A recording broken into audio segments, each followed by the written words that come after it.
సిద్దిపేట జిల్లా కాంగ్రెస్ లో group war ముదిరింది. DCC అధ్యక్షుడు నర్సారెడ్డిపై వారంలో రెండో ఎస్సీ ఎస్టీ అట్రాసిటీ కేసు నమోదైంది. మొన్న మంత్రి వివేక్ పర్యటనలో తనను కులం పేరుతో దూషించి చంపేస్తామని బెదిరించారని కాంగ్రెస్ ఎస్సీ సెల్ నాయకుడు కొమ్ము విజయ్ ఫిర్యాదు చేయగా ఓ కేసు నమోదు చేశారు. ఇక నిన్న 15 ఆగస్టు వేడుకల్లో డీసీసీ ఆఫీస్ దగ్గరే గొడవ జరిగింది. దీనిపై దళిత మహిళలు ఫిర్యాదు చేయడంతో నర్సారెడ్డిపై రెండోసారి అట్రాసిటీ కేసు నమోదైంది. నర్సారెడ్డి అరెస్టుకు దళిత సంఘాలు డిమాండ్ చేస్తున్నాయి. పూర్తి అప్డేట్స్ మా ప్రతినిధి క్రాంతి ద్వారా తెలుసుకుందాం. క్రాంతి, 2 అట్రాసిటీ కేసులు నమోదైనట్టుగా తెలుస్తోంది. నర్సారెడ్డిని అరెస్ట్ చేయాలనే నినాదం కూడా వినిపిస్తోంది. డీటెయిల్స్ ఏంటి? ఆశ, ఈ సిద్దిపేట జిల్లా కాంగ్రెస్ లో ఇది చిలికి తుఫాన్లా మారిపోయింది. చిలికి గాలివాన్లా మారింది కాంగ్రెస్ గ్రూప్ రాజకీయాల వివాదము.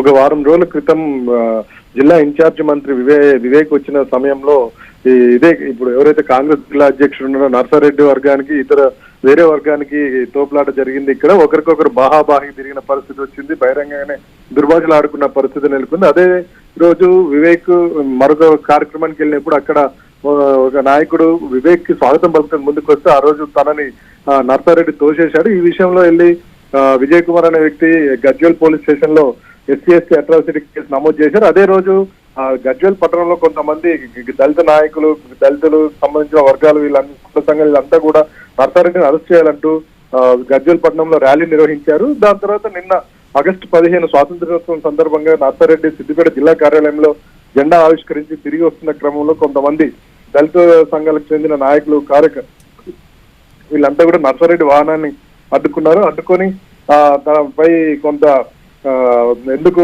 దళితులపై ఇట్లా చూస్తున్నారు, చిన్న చూపు చూస్తున్నారని తనను ప్రశ్నించే ప్రయత్నం చేశారు. ఈ సమయంలో కూడా తమని తిట్టారు, దూషించారంటూ మళ్ళీ ఈ రోజు సిద్దిపేట 3 టౌన్ పోలీస్ స్టేషన్ లో కేసు నమోదు చేశారు. దీనికి సంబంధించి నర్సారెడ్డిని వెంటనే అరెస్ట్ చేయాలంటూ కూడా వీళ్ళంతా డిమాండ్ చేస్తున్నారు. ఆశ. Right Kranti, thanks for the update.